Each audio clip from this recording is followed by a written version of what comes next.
Now, interest in the trades is rising across the country and right here in the Northland. One demographic is stepping up to fill the gaps. I took a closer look at workforces where women are making their mark, taking the industry to new heights and igniting the trades with their impressive work. From the skies over the Northland to the workshops on the ground, women are stepping into trades traditionally dominated by men. Meet 20-year-old Taryn Dimbarrio, who loves being behind the control panel where she feels most amazed. I forget about everything and it's just me behind the plane and I'm flying. It was a feeling she first felt at 7 years old on her first flight to Disney World. But the real magic wasn't in the theme park, it was in the skies. My favorite part about the whole entire trip was the plane ride. The flight attendants gave me little wings. What went through your mind when you were 7 years old? I thought I was the coolest girl in the world. After a few more flights, she became in awe of the view from above. And by 14, the tarmac was calling her name. I took my first Discovery flight over in Superior. That was my first flight ever in a little plane, and that's when I decided that aviation is what I wanted to do. In 2023, at 17 years old, Taryn earned the first of many licenses, becoming a private pilot. Now, after 2.5 years of training at Ascent Aviation, a partner of Lake Superior College, she's a certified flight instructor, graduating as one of just 2 women in her class. Honestly, the only thing that's holding women back from being in aviation is themselves. Like, there's nobody telling them that they can't do it. Everybody's been super respectful, men or women. And with the barriers beginning to blur in the Northland, Ascent Aviation even noticed a shift. Over the past 4 years, Chief Flight Instructor Quentin Potter says there's been a steady climb of women taking interest in the trade. The first year we had 1 out of 10 was a woman, and then Taryn is the second year. She had 2 out of 10, and then this year we've got 3 out of 10. So it's a slow growth, but it's there. When it comes to the trades in manufacturing, Lake Superior College reports a significant growth in female enrollment as it's increased by 41% since fall 2020. One possible driver, pay. Nationally, commercial pilots' wage has increased by 62% from 2014 to 2024. Lake Superior College is also seeing growing interest from women in welding, a trade that's seen a 37% wage increase nationally between 2014 and 2024.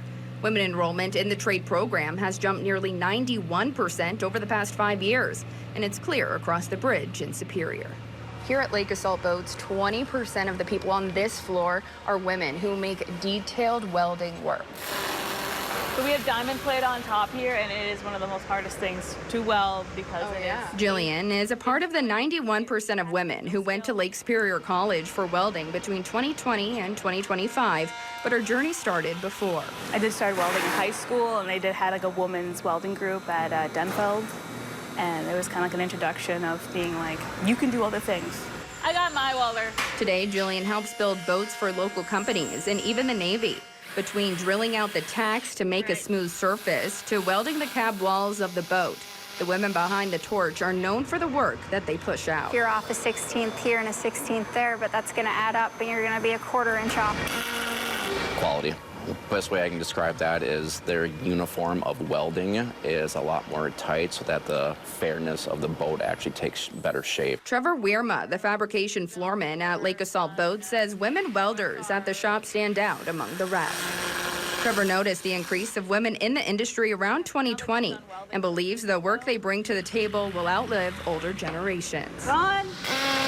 Though there's many women on Trevor's team, one in particular stands out. Known for her dedication, welding up to the last moment before maternity leave.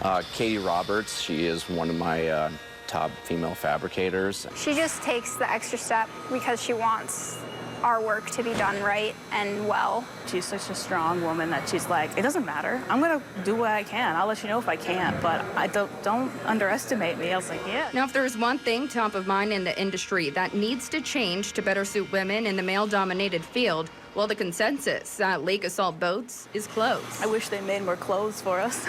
It doesn't have to be pink and sparkly. I don't need pink and sparkly. I need tough, like good, like I'm literally wearing Mathew's shirt. Yeah, it's not Matthew. I'm not Matthew. And at the end of the day, these Northland women are making one thing clear. Like I am working a man's job. Like I'm creating this field to be more equal. From job sites to skylines, they're not just doing the work, they're changing the industries. In the Twin Ports, Sydney Witte, Northern News Now.